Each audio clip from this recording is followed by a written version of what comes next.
ओम श्री कृष्णाय नमः। श्रीमद् भागवत महापुराण की जय। आज आप रसपान करेंगे भागवत कथा के 7वें स्कंद के अंतिम अध्यायों का, यानी कि अध्याय 12 से लेकर 15 तक। इसी के साथ ही 7वां स्कंद समाप्त हो जाएगा।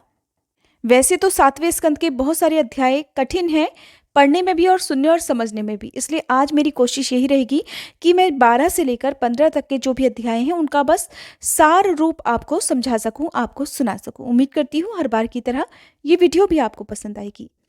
देवर्षि नारद जी महाराज युधिष्ठिर से कहते हैं कि हे धर्मराज, अब मैं गृहस्थों के लिए मोक्ष धर्म का वर्णन करता हूँ, ध्यानपूर्वक सुनो।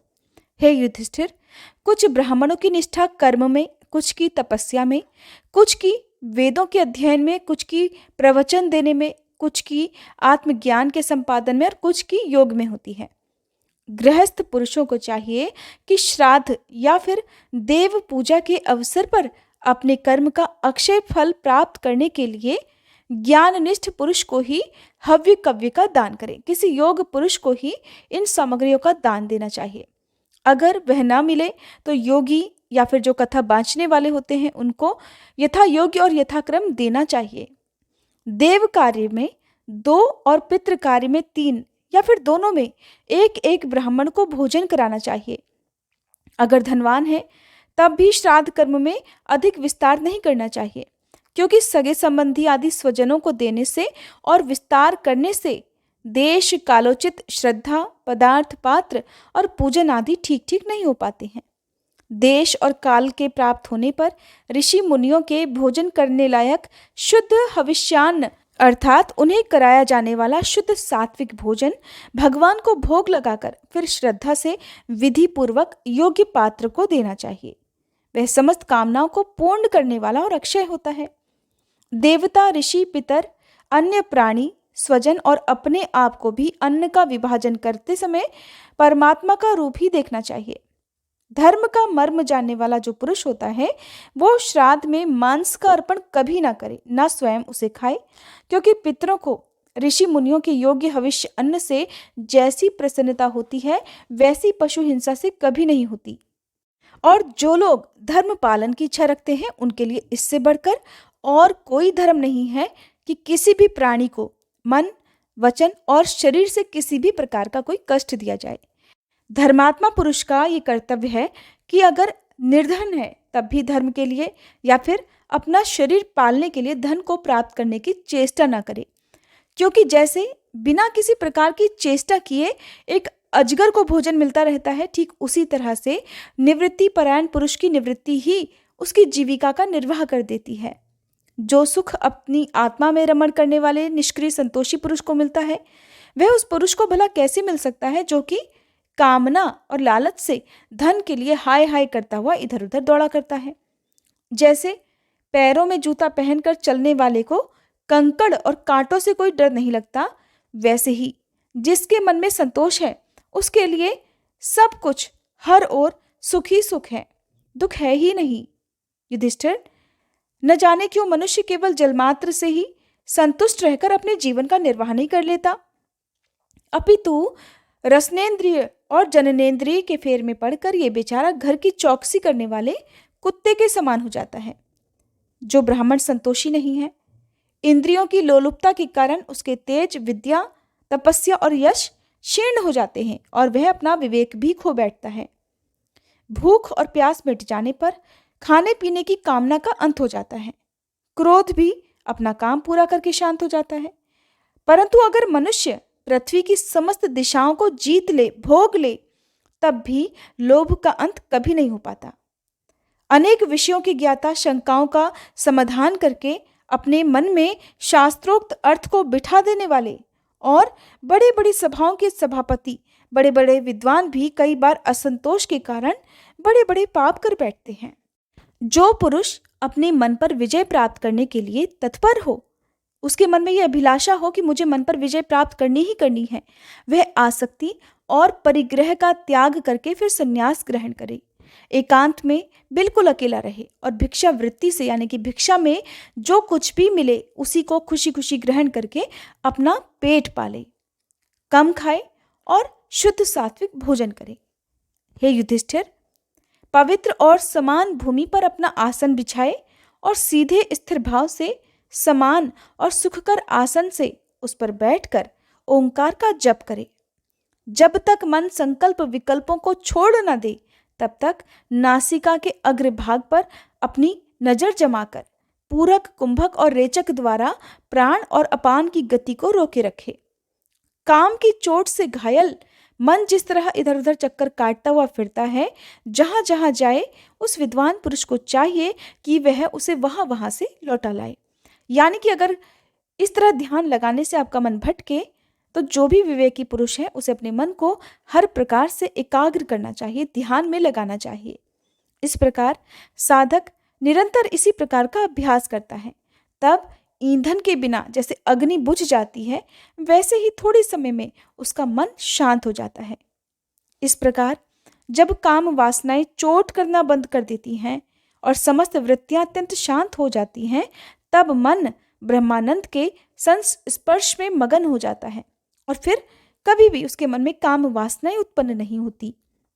जो सन्यासी पहले तो धर्म, अर्थ और काम के मूल कारण गृहस्थ आश्रम का परित्याग कर देता है और फिर उन्हीं का ही सेवन करने लगता है, उन्हीं सब सुखों को भोगने लगता है, तो वह निर्लज्ज, अपने उगले हुए को खाने वाले कुत्ते के समान है।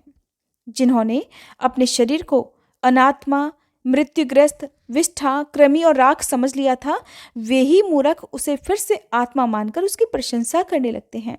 हे युधिष्ठिर, ये मनुष्य शरीर रूपी रथ जब तक अपने वश में है और इसके इंद्रिय, मन आदि सारे साधन अच्छी दशा में विद्यमान है, तभी तक श्री गुरुदेव के चरण कमलों की सेवा पूजा से शान धराई हुई ज्ञान की तीखी तलवार लेकर भगवान के आश्रय से इन शत्रुओं का नाश करके स्वराज सिंहासन पर विराजमान हो जाए और फिर अत्यंत शांत भाव से इस शरीर का भी परित्याग कर दे।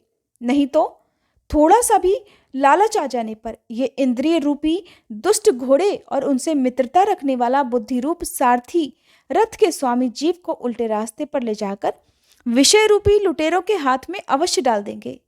वे डाकू, सारथी और घोड़ों के सहित इस जीव को मृत्यु से अत्यंत भयावने घोर अंधकार में संसार के कुएं में गिरा देंगे, अर्थात मृत्यु के बाद मोक्ष प्राप्त न होकर बार बार जीवन मरण के चक्कर में बंधना ही पड़ेगा। धर्मराज, जिस पुरुष के लिए जिस द्रव्य को जिस समय, जिस उपाय से, जिससे ग्रहण करना शास्त्र आज्ञा के विरुद्ध ना हो, उसे उसी से अपने सब कार्य संपन्न करने चाहिए। विपत्ति काल को छोड़कर इससे अन्यथा कभी नहीं करना चाहिए। महाराज, भगवत भक्त मनुष्य वेद में कहे हुए इन सभी कर्मों के और अन्यान्य स्वकर्मों के अनुष्ठान से घर में रहते हुए भी श्री कृष्ण की गति को प्राप्त कर लेता है। युधिष्ठिर, जैसे तुम अपने स्वामी भगवान श्री कृष्ण की कृपा और सहायता से बड़ी बड़ी कठिन विपत्तियों से पार हो गए हो और उन्हीं के चरण कमलों की सेवा से समस्त भूमंडल को जीतकर तुमने बड़े बड़े राजसूय आदि यज्ञ किए हैं, पूर्व जन्म में, इसके पहले के महाकल्प में मैं भी एक गंधर्व था और मेरा नाम था उपबर्हण और गंधर्वों में मेरा बड़ा सम्मान था। मेरी सुंदरता, सुकुमारता और मधुरता बड़ी अद्भुत थी। मेरे शरीर में से सुगंधी निकला करती थी और देखने में मैं बहुत अच्छा लगता था। स्त्रियां मुझसे बहुत प्रेम करती थीं और मैं सदा प्रमाद में ही रहा करता। मैं अपने पूर्व जन्म में अत्यंत विलासी हुआ करता था। एक बार देवताओं के यहाँ ज्ञान सत्र हुआ। उसमें बड़े बड़े प्रजापति आए हुए थे। भगवान की लीला का गान करने के लिए उन लोगों ने गंधर्व और अप्सराओं को बुलवाया था। मैं जानता था कि वह संतों का समाज है, वहां भगवान की लीलाओं का ही गान होता है। फिर भी मैं स्त्रियों के साथ लौकिक गीतों का गान करता हुआ उन्मत्त की तरह वहां जा पहुंचा। देवताओं ने देखा कि ये तो हम लोगों का अनादर कर रहा है, तो उन्होंने अपनी शक्ति से मुझे श्राप दे डाला कि तुमने हम लोगों की अवहेलना की है, हमारा अपमान किया है, इसलिए तुम्हारी सारी सौंदर्य संपत्ति नष्ट हो जाए और तुम शीघ्र ही शूद्र हो जाओ। उनके शाप से मैं दासी का पुत्र हुआ, किंतु उस शूद्र जीवन में किए हुए महात्माओं के सत्संग और सेवा शुश्रूषा के प्रभाव से मैं दूसरे जन्म में ब्रह्मा जी का पुत्र हुआ। संतों की अवहेलना और सेवा का ये मेरा प्रत्यक्ष अनुभव है जो मैंने तुमसे बताया। संत सेवा से ही भगवान प्रसन्न हो जाते हैं। मैंने तुम्हें गृहस्थों का पाप नाशक धर्म बतला दिया। इस धर्म के आचरण से गृहस्थ भी अनायासी सन्यासियों को मिलने वाला परम पद प्राप्त कर लेता है। अक्सर लोग यही सोचते हैं कि जो सन्यासी है केवल उन्हें ही मोक्ष प्राप्त हो सकता है, लेकिन जितने भी लोग सांसारिक घर गृहस्थी से जुड़े हुए हैं, वो लोग भी घर पर गृहस्थ धर्म का पालन करते हुए यदि कुछ बातों का ध्यान रखें तो उन्हें भी मोक्ष प्राप्त हो सकता है। भगवान श्री कृष्ण के धाम में उन्हें भी जगह मिल सकती है। हे युधिष्ठिर, इस मनुष्य लोक में तुम लोगों के भाग्य अत्यंत प्रशंसनीय हैं, क्योंकि तुम्हारे घर में साक्षात परब्रह्म परमात्मा मनुष्य का रूप धारण करके गुप्त रूप से निवास करते हैं। इसी से सारे संसार को पवित्र कर देने वाले ऋषि मुनि बार बार उनका दर्शन करने के लिए चारों ओर से तुम्हारे पास आया करते हैं। बड़े बड़े महापुरुष निरंतर जिनको ढूंढते रहते हैं, जो माया के लेश से रहित परम शांत परमानंद अनुभव स्वरूप परब्रह्म परमात्मा है, वे ही तुम्हारे प्रिय हितैषी व मेरे भाई पूज्य आज्ञाकारी गुरु और स्वयं आत्मा श्री कृष्ण हैं।